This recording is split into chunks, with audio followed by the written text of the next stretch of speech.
Hey, what's up, everybody? Bdf 44 coming at you with another video. All right, mental illness is what's on my mind right now, because there's a couple things that are going on that's relevant to that particular thing. First of all, there was a guy on the train just now. I cat on the train. He was in his work clothes, orange shirt, looked like he had stepped off of a construction site. I later found out he even had his hammer on his side still. Work hat, everything tweaked out. At first I thought he was mentally ill, and I sat right behind him, and as I got on the sat on the train, he kind of turned his body in front. He was in the seat in front of me, turned his body to like keep his eyes on me. At that point I'm like, okay, what this dude about to do? And then I saw he was tweaking. I'm like, oh, he's one of those. And he started talking to himself. He turned around and said hi to me. I did one of these. Like, man, I don't know what he was on, but he ended up staying all the way to the last stop. In fact, he just got off the same time I did. But his mind was gone, man. And he must have took something either at work or while getting off work.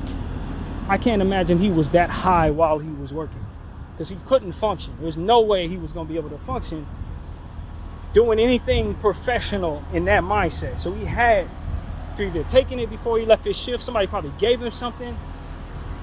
Because whatever it was a bad trip he was on. It was a bad trip. Like, you could tell he wasn't comfortable on that tweak. And it's just like, I was thinking, like, all the young people who follow me, man, maybe some of us in my age too, don't experiment with drugs, bro. Don't take everything somebody hands you, even if it's in the form of smoke. Sometimes somebody might hand you a blunt or something. You don't know what people are giving. You don't know what people be taking, bro. And if you're not wired for that, it could be a bad day for you. Trust me, I've done it. I've told you guys several times about what happened to me in Oakland one time with me and my cousin, buying some weed off some random dude. Gave me a bad high like that. I was tweaking bad, and I was only what? I can't say I was any older than 15 years old, 14 years old. I was a child, more or less. Tweaking out, messing up my mind real bad, just because I wanted to smoke weed.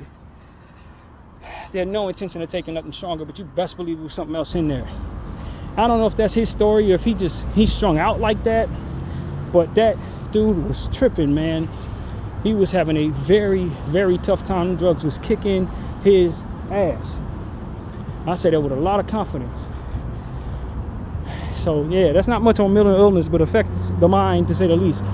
Just be careful. That's what I tell people, man. Some of y'all like to try stuff. Some of y'all think just because you live once, you got to try everything. Not everything's meant to be tried, man. Some stuff is poisonous. Some stuff is really going to mess you up forever. Some stuff will make it so that your brain never works the same anymore. Especially if your parents were taking drugs, or one of your parents was on heavy drugs when you were conceived, or when you were in the womb, there's a decent chance that you could find yourself taking the wrong thing, experimenting, and it may mess up your mental health forever. Because that is exactly what happened to two of my buddies when I was a kid. My mother's friend's sons, two of them. I guess their father was on drugs. I don't think my mom's friend ever took drugs, but I would never know. But their father, I think, was a heavy drug addict at the time they were conceived. And both of them ended up tripping out permanently off of different times they had tried something or taken something they shouldn't have taken. One of them 1 year, and then like 3 years later, the other one. Both gone forever, like their minds gone. Just, they're completely out of this world now, and have been ever since. Like one day they cool, and the next day they gone forever. They basically passed away. They basically passed away. Because what it really comes down to is you have somebody who's cognizant, aware, functioning, and the next time you see them, they wigged all the way just out. Like, that's a form of death in my mind. You didn't die physically, but that person you were, that person is gone.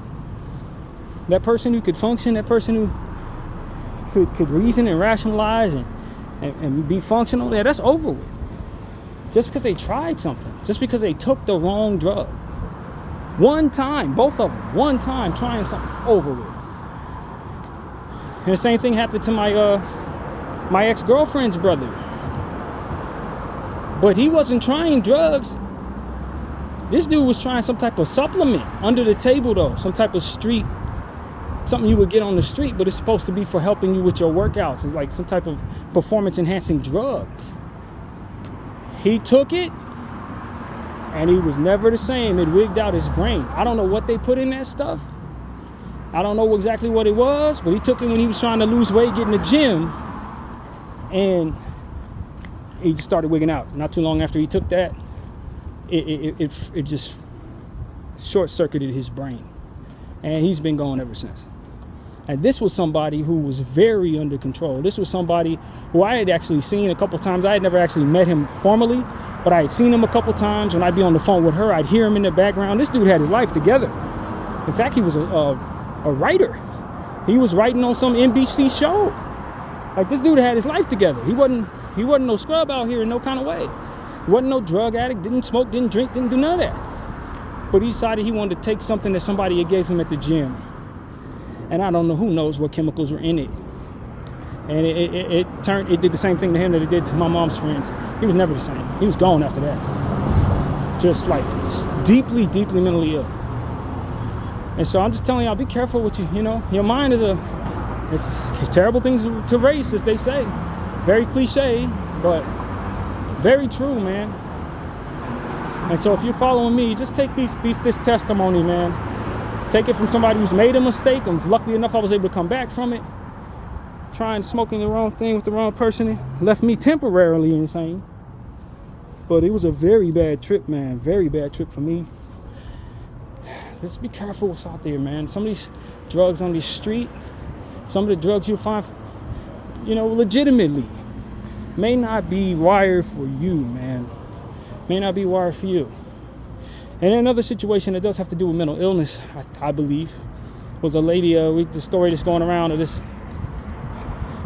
McDonald's worker that killed her McDonald's manager. The manager had 6 kids. And this girl was a little different, man. She had said essentially that the manager, she had got online on her platform, Instagram or TikTok or whatever, and was telling everybody that her manager was bullying her and coming in there with bad energy, and essentially had sent her home twice in a row and was talking to her crazy. And she said this lady was a bully and someone had to do something about it. But you could tell the lady wasn't okay. The one who was telling all of us this, who ultimately did the stabbing, you could tell she wasn't all right. You could tell she was one of them alternative black girls, you know what I mean? Like, do cosplay and stuff like that. Not to say that's a sign of anything different or weird, but that was her thing. But she was a little off, man. She was sound of communication, but you could tell she a little tweaked out. Just a little off. And when you treat people a certain way who may be a little off, maybe you didn't treat them that way at all. Maybe they just perceived it that way, which is dangerous in and of itself. But, you know, the things that she was describing, if she was perceiving things correctly, this could have been prevented just by treating somebody a bit more soundly. You know, she described the manager was a lady who treated everybody like they were her children. And I get that. You're at home, you're an all-day mother, and then you leave your household with your 6 children, and then you come to your employment and you're the manager. So it's kind of hard to differentiate the two hats in a lot of cases for a lot of people. But you gotta be able to treat people like human beings at the end of the day. You don't want to treat grown-ups like children, especially when they're working a hard job, having a tough way to go, or whatever the case may be. You know, people don't want to be treated like they're children. People don't want to have their employment toyed with, their hours toyed with, or what have you. And so, prayers out to the lady who lost her life and her children. The lady that ultimately did it is going to prison forever for something so frivolous, but I don't know that she was in the right frame of mind to even be able to perceive the reality of what was ahead for what it is she did. If she was sane, she probably wouldn't have did it in the first place, that kind of thing. But that's how it went, man. That's how it went. She ended up losing her life. in front of everybody in the middle of the store. I guess this girl had gotten that same treatment a third day in a row, got sent home early, and she had put on her TikTok, not today,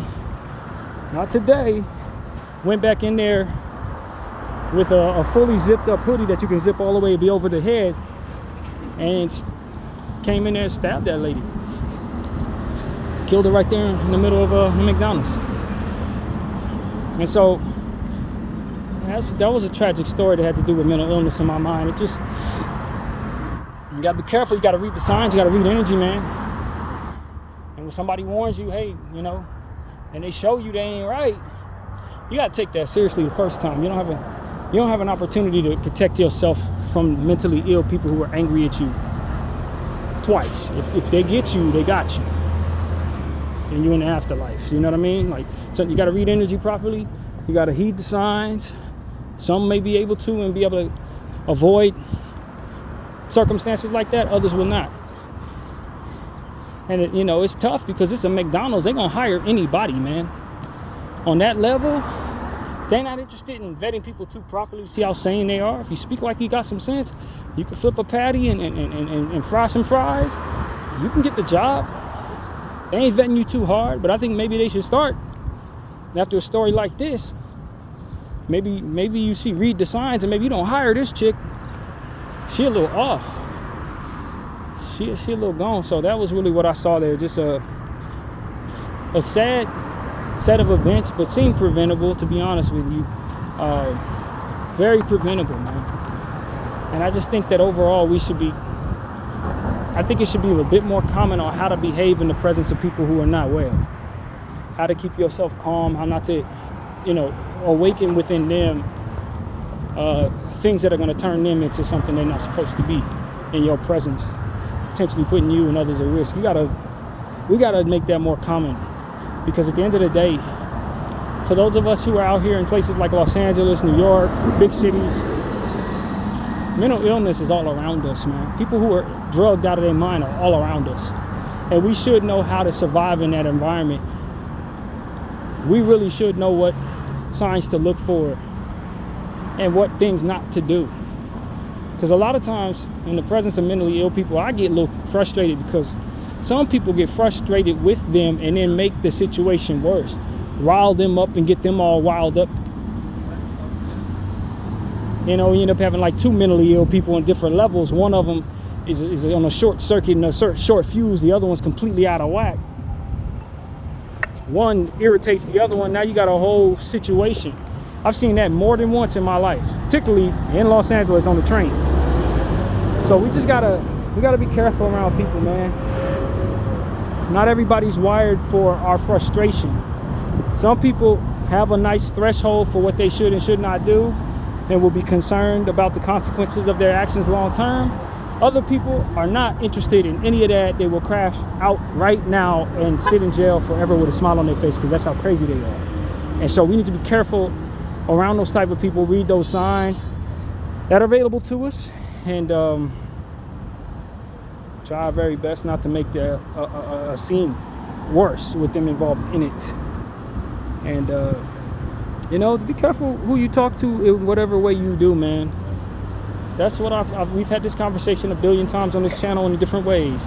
But you really got to be careful, man. You can't underestimate people, you know, because you don't know what they're capable of. You don't know what they have on them. The smallest, most frail guy will pull out a gun, man. Like that's what you got to always remember. Anybody you want to be a bully toward or brush aside or whatever. Some of the craziest homeless people in the world are ex-vets who've probably been through things that you wouldn't even be able to survive. So you think that they all frail, you stepping over them and spit on them, whatever. Next thing you know, that training kick in and they snap your neck. Like, it's more than possible. It's very likely that that's possible out here. So a lot of these people are vets. A lot of these people have been going through some traumas.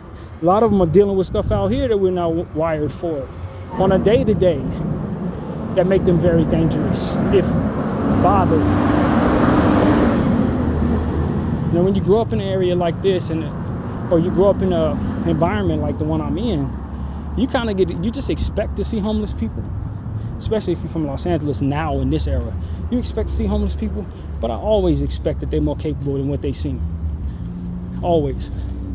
I've been raised to just be careful, man, because you never know what walk of life people were in before they found themselves outside.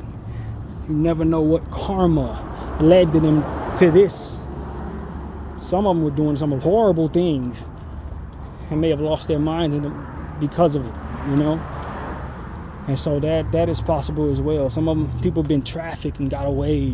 That kind of thing. You never know, man. So be very careful. Just in general, when you're surrounded by people that you would otherwise underestimate, don't. Essentially what I'm telling you, don't. So that's pretty much my point of view, man. That's really all I wanted to say. I appreciate everybody for watching BDF 44. I'm out.